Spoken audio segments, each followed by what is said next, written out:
De nombreux péchés accompagnent la vie de plusieurs musiciens et chanteurs chrétiens, portant atteinte à la sainteté et à la communion avec Dieu.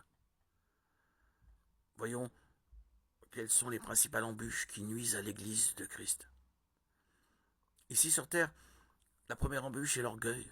L'orgueil survient lorsqu'une personne se juge meilleure que les autres ou lorsqu'elle a une estime de soi excessive. Même si nous essayons de le cacher, beaucoup d'entre nous luttent également contre ce péché. Ce que j'ai observé dans le milieu de la musique, c'est qu'il est devenu très courant de trouver des chrétiens pris dans la vanité en raison de leur talent pour chanter, jouer d'un instrument, voire même en raison de la spiritualité qui semble démontrer sur scène. Je parle de scène car pour eux c'est comme un spectacle d'exhibition.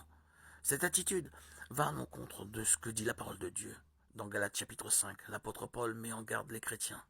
Si nous vivons par l'esprit, marchons aussi selon l'esprit, ne cherchons pas une vaine gloire, en nous provoquant les uns les autres, en nous portant envie les uns aux autres. Quand le musicien devient présomptueux, en se considérant meilleur, plus talentueux, plus capable, il commet deux péchés sérieux. Premièrement, il vole la gloire de Dieu. Deuxièmement, il rompt la communion avec les frères en Christ.